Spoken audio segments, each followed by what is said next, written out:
Berlatar belakang pada sebuah gedung bertingkat, film akan berfokus pada seorang polisi bernama Chang Haodong yang sedang melakukan tugasnya dengan menyusup ke dalam sarang sindikat penjualan narkoba sendirian. Sebagai seorang polisi yang sangat benci sekali dengan kejahatan, dia tidak peduli dengan bagaimana kondisi dari para penjahat tersebut nantinya. Meskipun dia menyerang orang-orang tersebut secara membabi buta. Karena yang terpenting baginya adalah semua kejahatan yang ada di dunia ini hilang seutuhnya.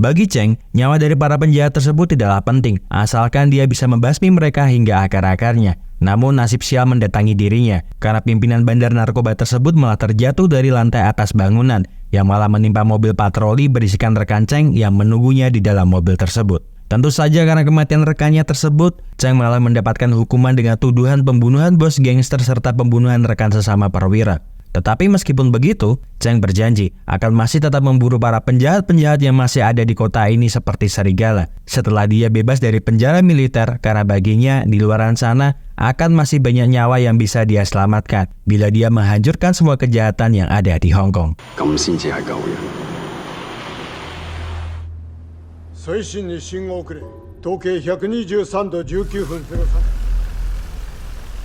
Sementara jauh di tengah lautan, sebuah kapal kecil sedang melakukan tugas mereka dengan mendistribusikan emas-emas selundupan dari para mafia luar negeri. Cara mereka mendistribusikan emas-emas itu agar tidak diketahui oleh para polisi juga dibilang sangat rapi, karena mereka berhasil menyamarkannya dengan ikan-ikan yang mereka tangkap dari dasar laut. Sehingga ketika ada polisi yang sedang berpatroli, mereka hanya dianggap sebagai nelayan biasa. Pimpinan mereka, Tuan Kuo, yang selalu ikut dalam penyelundupan tersebut, mengatakan kepada Jiang kalau ini adalah pelayaran terakhirnya sebelum dia memutuskan untuk pensiun dari pekerjaan kotor yang membuatnya kaya seperti sekarang ini. Itu dikarenakan kondisi hatinya yang semakin memburuk, dan dokter telah melarangnya untuk pergi jauh menaiki kapal. Dia akan menyerahkan semua bisnisnya ini kepada putranya yang bernama Seng. Namun dia meminta Jiang untuk juga menjaga putranya, karena kemampuan putranya belumlah sesuai dengan apa yang dia harapkan, yang nantinya dia akan memberikan bagian lebih besar untuk dirinya, karena baginya Jiang sudah seperti anak sendiri. Di sebuah tempat perjudian, seorang polisi sekaligus rekan dan sahabat baik Cheng yang bernama Ade sedang ditemani oleh dewa keberuntungan, karena di hari itu Ade mendapatkan jackpot kemenangan judi yang sangat banyak.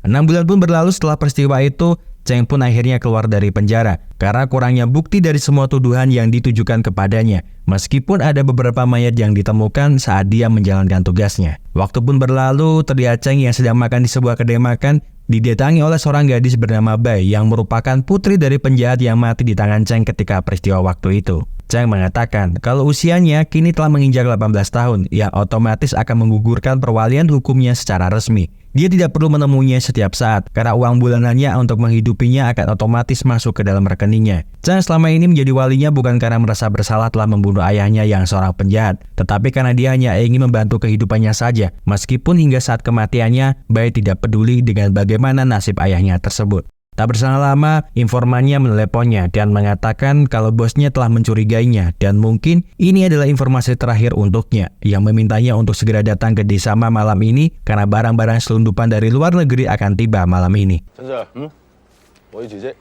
Di kantor polisi, Ade tiba-tiba menyerahkan surat pengunduran dirinya sebagai polisi kepada pimpinannya bernama Chan Yu Fai setelah kemenangan jackpotnya pada sebuah kasino. Jelas saja menerima surat pengunduran itu membuat Fai sangat bingung, karena yang dia pikirkan adalah bagaimana nasib Cheng, karena tidak ada yang mau menjadi pasangannya setelah peristiwa tersebut selain dirinya. Tiba-tiba Cheng masuk ke dalam ruangan Fai, yang kemudian mengajak Ade pergi untuk menyelidiki sebuah kasus tentang penyelundupan emas yang ada di desa Ma. Kapten Fai yang melihat Cheng tidak mempunyai tata krama karena tiba-tiba masuk ke dalam ruangannya tanpa permisi, jelas sangat marah terhadapnya. Apalagi rambutnya kini yang telah disemir membuatnya sudah seperti gangster saja. Hubungan mereka berdua bisa dikatakan tidak terlalu baik, namun bagi Fai, satu-satunya polisi di sana yang satset bila ada kejahatan hanyalah dirinya. Maka oleh sebab karena itu, meskipun sikapnya seperti itu, dia juga tidak ingin Cheng berada di divisi lainnya. Ade lalu menyela obrolan mereka berdua, yang lalu mengatakan kepada Cheng kalau per hari ini dia telah mengundurkan diri dari kepolisian. Sebenarnya Cheng sangat terkejut mendengar hal tersebut, namun bagi dirinya, statusnya sebagai seorang polisi masih hingga tengah malam nanti.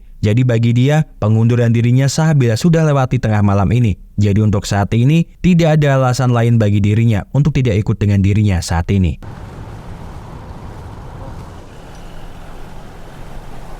Kapal penyelundup itu pun mulai melakukan aktivitas seperti biasanya dengan mengangkut emas-emas tersebut untuk dibawa ke dermaga. Namun setelah mereka mendapatkan kabar dari tuanku kalau di dermaga kini sedang ada banyak polisi, dengan sangat arogannya, Sheng lalu meminta Jiang kalau lebih baik saat ini mereka bersandar di desa Ma, sampai menunggu para polisi itu pergi dari dermaga kapal.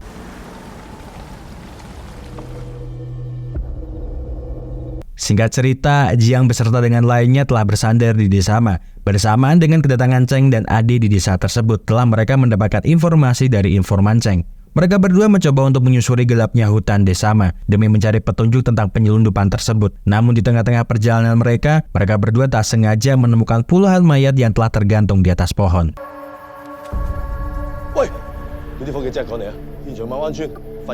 Sebenarnya, bersandarnya kapal mereka di desa Ma telah diatur semuanya oleh Sheng, karena ternyata dia telah menyiapkan sebuah rencana untuk menghabisi Jiang di tempat tersebut. Sheng sebenarnya bisa menjalankan bisnis ini dengan bantuannya, tetapi lambat laun dia berpikir kalau tidak akan ada yang menganggapnya sebagai bos di kelompok ini. Jika masih ada dirinya di dalam kelompok ini, maka lebih baik kalau dia mati, sehingga dia bisa menjadi satu-satunya bos yang bisa menguasai kelompok ini. Sheng terlihat sangat percaya diri, karena banyak dari anak buahnya datang ke tempat itu. Namun ternyata semua orang-orang itu adalah para anak buah yang sangat loyal kepada Jiang. Sedangkan ternyata anak buah yang loyal kepada Sheng telah dibunuh semua oleh anak buah Jiang yang sebenarnya sudah mengetahui rencana jahat dari Sheng yang ingin menyingkirkan Jiang dari kelompok mereka. Jiang sebenarnya tak ingin berperang melawannya, namun karena sikap sombong dan arogannya dirinya, dia terpaksa melakukan itu demi loyalitas orang-orang yang sampai saat ini bekerja untuk ayahnya. Sheng yang sadar akan posisinya saat ini sedang berada dalam bahaya memohon ampunan kepada Jiang karena mereka telah tumbuh bersama sejak ayahnya mengangkatnya sebagai anak sejak kecil. Dia tidak akan ikut campur lagi dalam masalah ini dan akan menyerahkan semua bisnis ini kepadanya asalkan Jiang membiarkannya untuk tetap hidup. Namun Jiang tidak peduli dengan segala pembelaannya karena bagi dirinya Sheng layak mati demi keberlangsungan hidup kelompok mereka.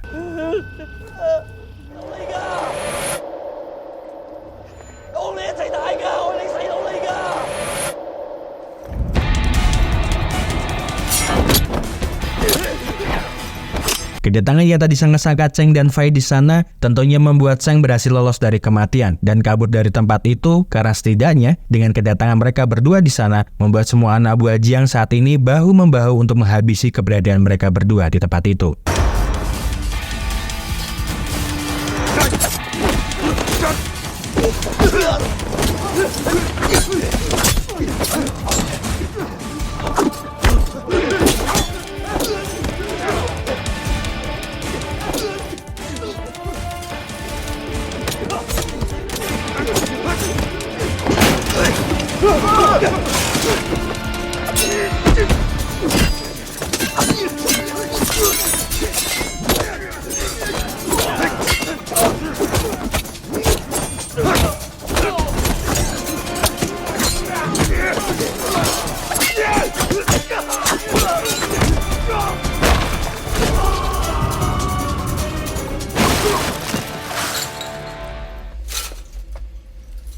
Mereka berdua memang tidak berhasil menangkap sang bos utama dari penyelundupan ini. Namun setidaknya mereka berdua berhasil menemukan keberadaan emas-emas ilegal yang masuk ke negara mereka melalui kedok pengiriman ikan laut. Setidaknya untuk saat ini mereka berdua mempunyai bukti kuat untuk mengungkap kasus yang selama ini hanya menjadi rumor di kalangan para polisi. Karena sebelum semua ini, tidak ada yang pernah berhasil mengungkap kasus ini ke publik.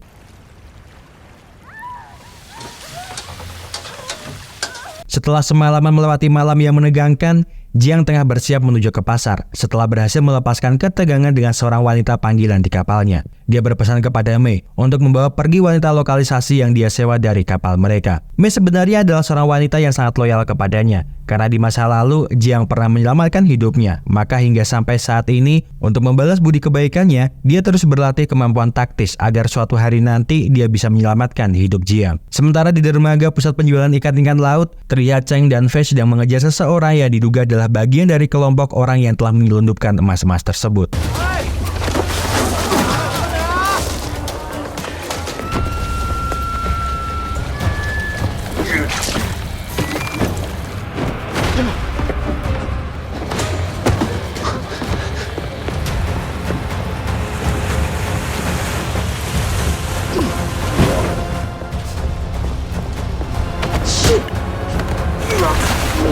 Cheng memang berhasil menangkap pria tersebut, tetapi dia tidak mengetahui tentang perihal emas-emas tersebut karena yang dia ketahui hanyalah tentang kru kapal Kuo yang sering berlayar mencari ikan di malam hari.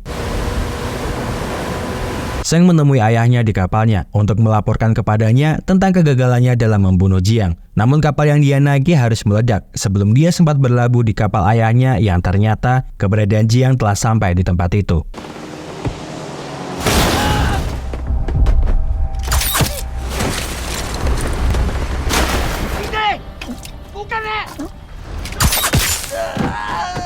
Jiang bertanya kenapa dia berbuat tega seperti itu kepadanya. Padahal sedari kecil dia sangat loyal kepadanya sambil memperlihatkan putra sematawayangnya mati di depannya.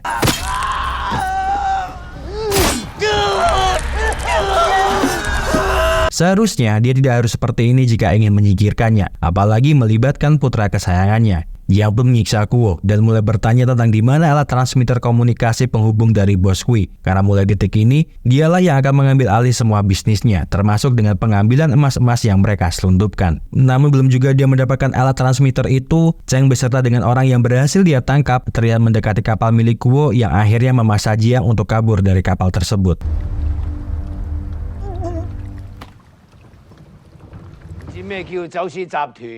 Segera setelah itu, Cheng mulai menginterogasi Kuo yang kini sedang dirawat di rumah sakit. Dia bertanya tentang di manakah barang-barang penyelundupan itu disimpan. Namun nampaknya Kuo lebih memilih untuk bungkam, hingga akhirnya Cheng mencoba memprovokasinya dengan akan mencari pembunuh putranya bila dia membantunya. Karena jika Cheng adalah dirinya, dia akan menggunakan segala cara untuk membalas kematian putranya. Tetapi belum sempat Kuo berbicara, Kapten Fei yang telah sampai di sana mencoba menghentikan cara Cheng dalam menginterogasi Kuo. Karena sebagai seorang polisi, cara seperti itu tidak sangat dianjurkan. Kecerobohan tidak akan menyelesaikan ini, karena seharusnya dia berpikir tindakannya yang seperti itu pernah membuat 2 nyawa manusia terbunuh.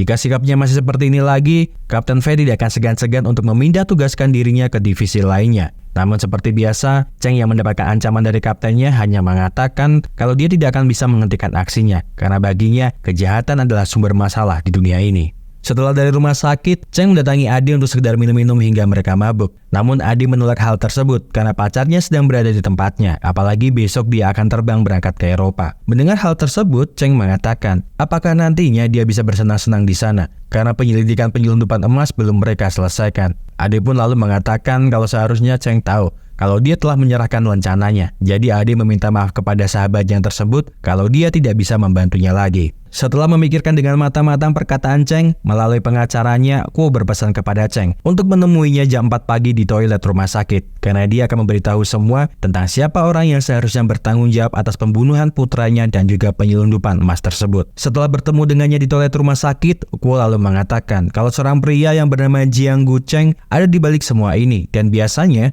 setiap hari pada siang harinya dia akan bertemu dengan anak buahnya untuk mengambil uang keamanan di pasar Jordan Wet Market.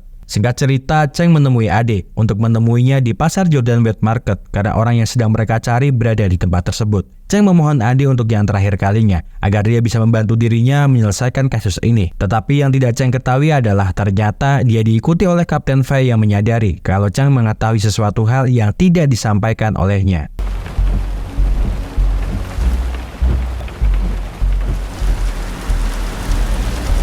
Sesampainya di pasar tersebut, ternyata Ade telah menunggunya di sana. Namun karena tiba-tiba Jiang melintas di hadapannya, Cheng pun langsung berlari masuk ke dalam pasar untuk menemukan keberadaannya.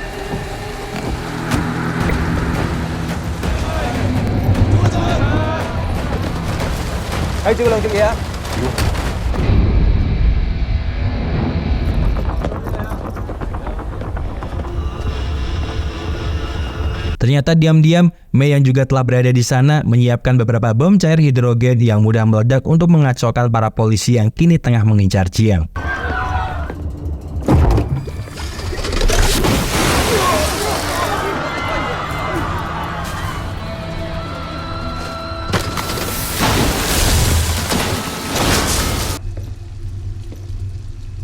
Cheng pun masih terlihat mencari di mana keberadaan Jiang yang menghilang dari pandangannya. Begitu pula dengan Ade yang berada di sisi lainnya dalam usaha mereka mencari keberadaan Jiang. Namun yang tidak mereka duga adalah ternyata diam-diam dari belakang Jiang menyandera Ade dan meminta Cheng untuk membawa Kuo ke sebuah tempat yang sudah dia tentukan agar dia bisa menukarnya dengan nyawa rekanannya. Tanpa pikir panjang, Cheng pun menuju ke rumah sakit untuk membawa Kuo bersamanya. Namun Kapten Fei mencoba menghentikan kegilaannya dan mengatakan kalau dia akan memimpin operasi ini karena dia juga ingin menyelamatkan Ade.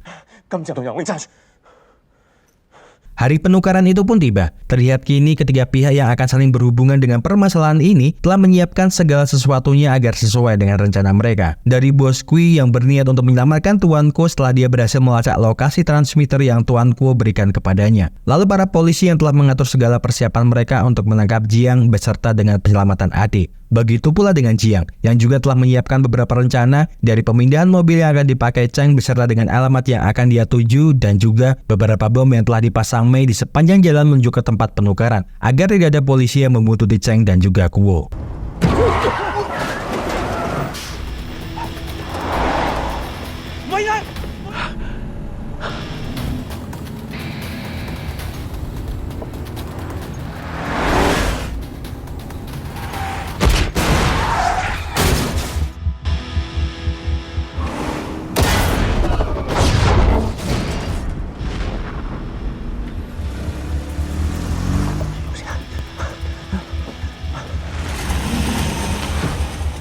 Sesampainya di lokasi penukaran tersebut, Cheng pun langsung menabrak Jiang setelah mengetahui di mana keberadaannya.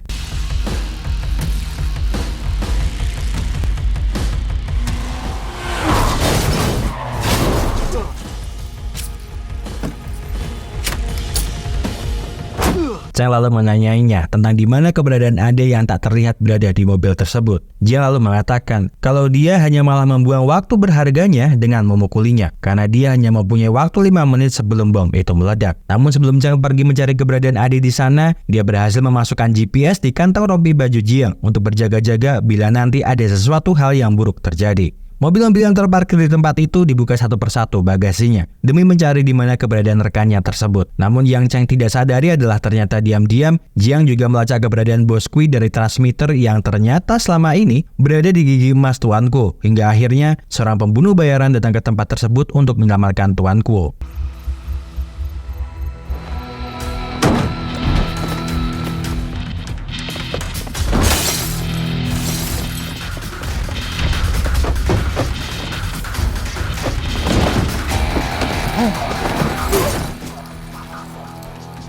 Cheng berusaha untuk melawan sang pembunuh bayaran yang mencoba untuk membunuhnya, sambil terus mengawasi keberadaan Kuo yang coba untuk melarikan diri dari tempat tersebut.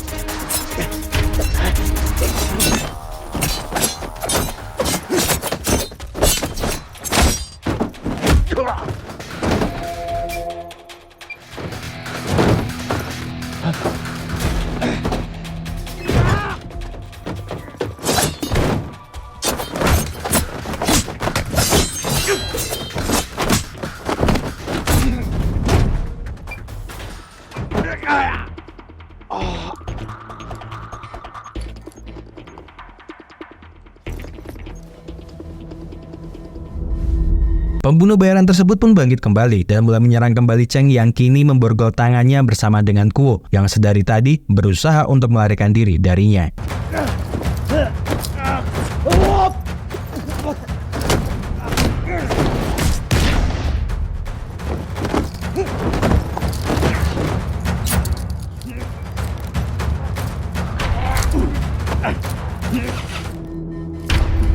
Cheng memang berhasil untuk membunuh pembunuh bayaran tersebut. Namun di satu sisi lainnya, Jiang pun juga berhasil untuk melacak di mana keberadaan Bos Kui beserta dengan emas-emasnya. Tak berselang lama, Cheng pun lalu mendengar sebuah suara dari balik bagasi mobil yang terparkir di sana. Dia mengira itu adalah adik, namun ternyata Mei telah bersiap menusuk perutnya. Yang tak berselang lama, Jiang mendekati mereka dan berusaha untuk menabrakkan mobilnya kepada mereka bertiga.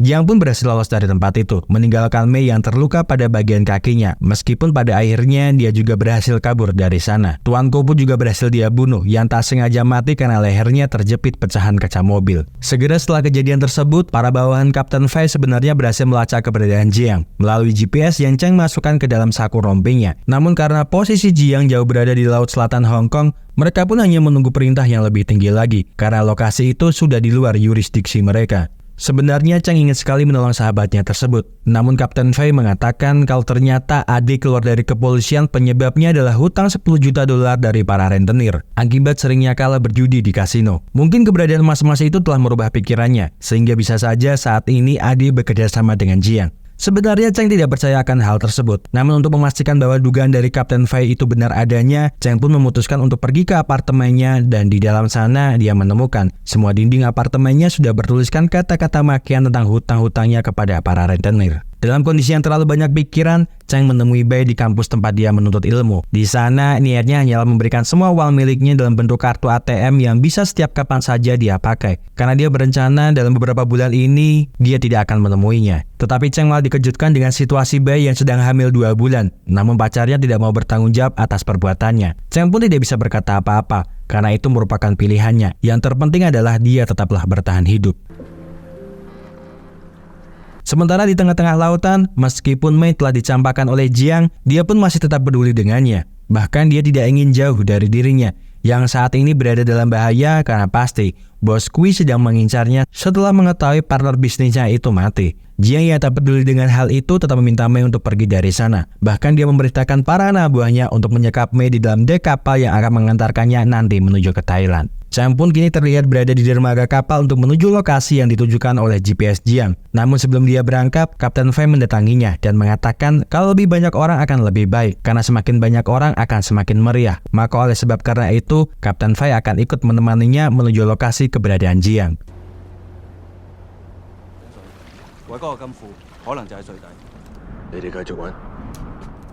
Jiang yang sudah sampai di dalam kapal pesiar milik Bos Kui langsung masuk ke dalam kasino kapal tersebut untuk memulai keributan dengan kasir dan beberapa pengawal Bos Kui agar Bos Kui datang menemuinya sehingga dia bisa bernegosiasi dengannya. Sementara bawahan Jiang terlihat sedang mengecek kondisi di bawah dasar kapal tersebut karena mungkin emas-emas milik Bos Kui tersimpan di dalam dasar kapal pesiar itu. Jiang lalu mengatakan kepada Bos Kui bahwasannya dia ingin sekali bekerja untuknya menggantikan Tuan Kuo. Namun Bos Kui yang mengetahui kalau penyebab kematian Kuo adalah ulahnya jelas menolak permintaannya. Bahkan dia ingin sekali membunuh Jiang yang berani datang ke sana hanya bermodalkan nekat. Tetapi ternyata Jiang telah menyiapkan sebuah rencana untuk memastikan kalau di bawah kapal tersebut tempat persembunyian emas-emas milik Bos Kui.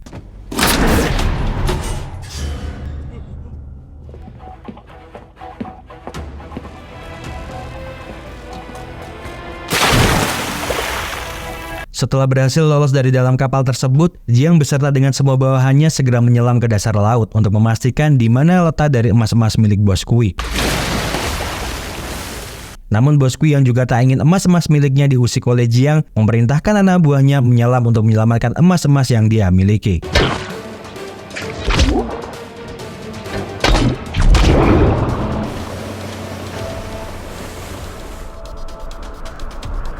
Cheng dan Kapten Fei yang juga telah tiba di lokasi segera masuk ke dalam air dengan memakai alat-alat menyelam milik anak buah Kui yang telah mati akibat pertempuran mereka dengan Jiang agar mereka bisa mengetahui dengan apa yang telah terjadi di dalam dasar laut tersebut.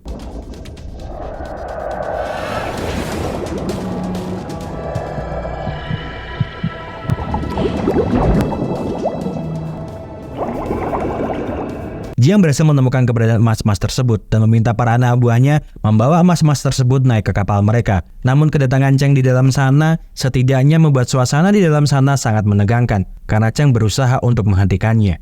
Mungkin di daratan, Cheng bisa mengimbangi pertarungan tersebut. Namun karena dia berada di dasar laut yang tiap harinya menjadi tempat bermainnya Jiang, Cheng terlihat sangat kesusahan, bahkan hampir mati karena kekurangan oksigen. Untung saja Kapten Fei berhasil sampai di sana dengan menembakkan flare ke tubuh Jiang sehingga nyawa Cheng masih bisa terselamatkan.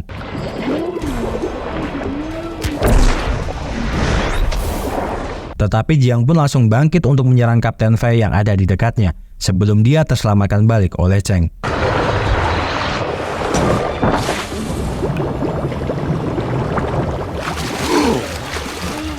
Cheng pun berhasil membawa Jiang naik ke atas permukaan dan naik ke atas kapal pesiar tersebut bersama dengan Jiang. Cheng lalu menanyakan tentang di mana lokasi dari Ade, karena semenjak kemarin dia tidak mendapatkan informasi apapun tentang dirinya. Cheng terus mengajarnya, karena sedari tadi Jiang hanya bertele-tele, hingga akhirnya Cheng sangat muak kepadanya dan ingin sekali membunuhnya. Namun tiba-tiba Mei yang berhasil sampai ke ruangan itu melemparkan bom cair yang telah dia persiapkan untuk menyelamatkan Jiang dari tempat itu.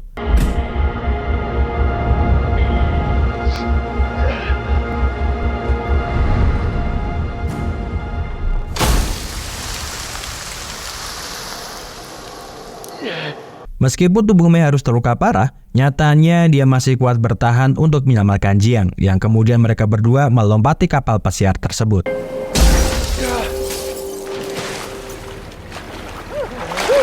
Sementara Kapten Fei yang kini tengah mengapung di lautan diselamatkan oleh beberapa nelayan yang kebetulan melintas di dekat sana.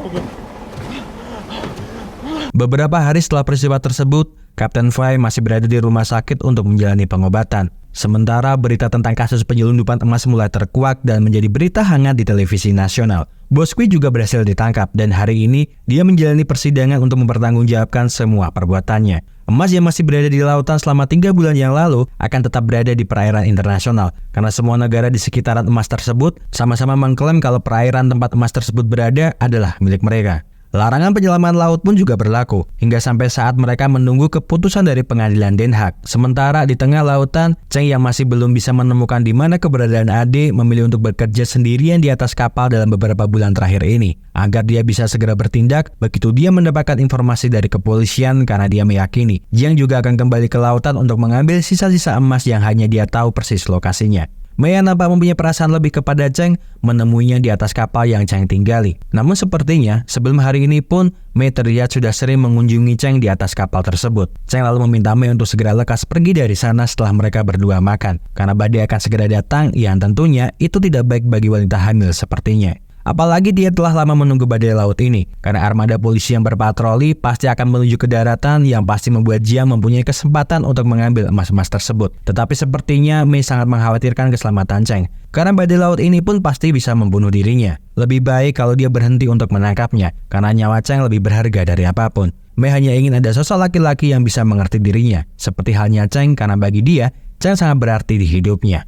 Cheng pun mengerti bagaimana perasaan Mei yang sangat khawatir terhadapnya.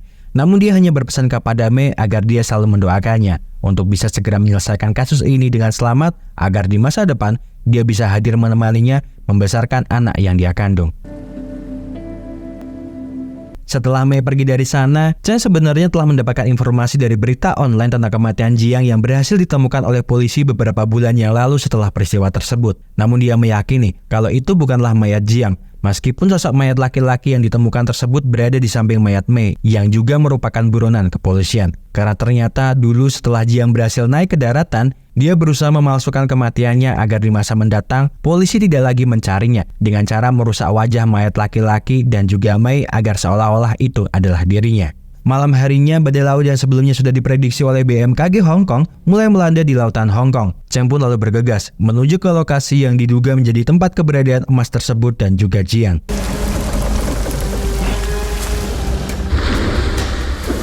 Dengan melewati badai dan juga terjangan ombak yang semakin ganas, akhirnya apa yang telah diperkirakan sebelumnya olehnya terjadi juga. Karena dia menemukan sebuah kapal milik Jiang tengah mengangkut emas-emas dari dasar lautan. Namun belum sempat kapalnya bersandar dekat dengan kapal Jiang, kapalnya sudah terhempas oleh ganasnya ombak lautan yang menyebabkan kapalnya pun harus terbalik.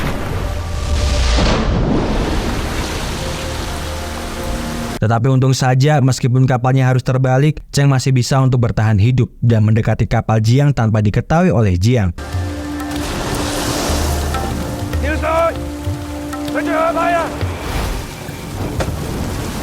Cheng lalu mencoba untuk memantau semua aktivitas yang ada di atas kapal tersebut, dan terkejutnya dia melihat Ade yang kini telah bekerja sama dengan Jiang. Dulu ketika Ade ditawan oleh Jiang, ternyata dia sempat ditawari oleh Jiang untuk bekerja sama dengan dirinya mengambil emas-emas itu di dasar lautan. Tentu saja Ade sangat tertarik dengan itu, karena dengan emas-emas itu setidaknya dia bisa membayar semua hutang-hutang miliknya dan hidup bahagia berkelimang harta. Cheng yang sangat marah dengan apa yang telah dilakukan oleh Ade lalu naik ke kapal dan mulai menghajarnya. Dia juga berniat membuang emas-emas tersebut kembali ke dasar lautan agar sahabatnya itu sadar dengan apa yang sedang dia lakukan. Namun Ade mencoba menghentikan aksi yang dilakukan oleh Cheng karena baginya penghasilan sebagai seorang polisi itu tidaklah seberapa. Emas ini lebih penting dari apapun juga di hidupnya saat ini. Jadi bila Cheng saat ini memutuskan untuk membuang emas-emas tersebut kembali ke lautan, maka Ade tidak akan segan-segan membunuhnya.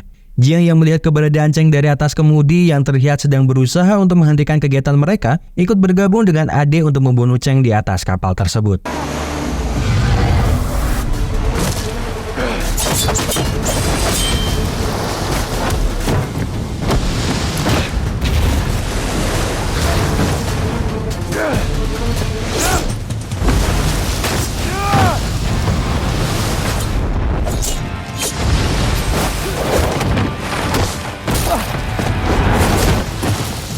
Cheng terlihat kewalahan karena bertarung dengan dua orang di tengah badai yang melanda lautan tersebut. Namun meskipun begitu, Cheng masih berusaha untuk membuang emas-emas tersebut ke dasar lautan, sehingga akhirnya memaksa Ade untuk membunuh kawan baiknya tersebut. Sementara Jiang menyelam ke dasar lautan untuk mengambil kembali emas-emas yang dijatuhkan oleh Cheng.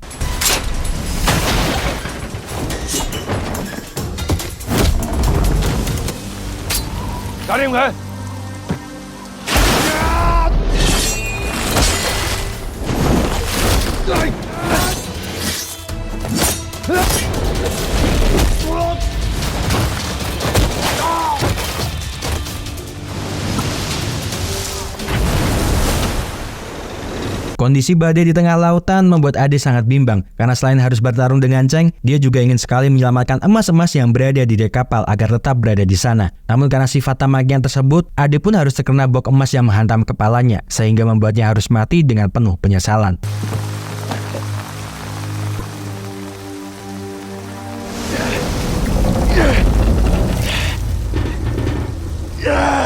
Sementara, Jiang pun telah berhasil kembali ke permukaan untuk mengambil emas-emas yang tadi dijatuhkan oleh Cheng, yang tentunya membuat Cheng sangat marah sehingga dia berusaha menghentikan aksinya dengan akan memotong jaring emas tersebut agar emas tersebut kembali ke lautan. Melihat emas-emasnya berjatuhan kembali ke dasar lautan, Jiang pun memutuskan untuk kembali ke dalam laut, mengambil kembali emas-emas tersebut dengan diikuti oleh Cheng yang berusaha untuk menghentikannya. Namun karena keinginan besarnya yang tetap ingin memiliki emas-emas tersebut, akhirnya membuat Jiang pun harus mati kekurangan oksigen di dalam lautan dan tenggelam bersama dengan emas-emas tersebut.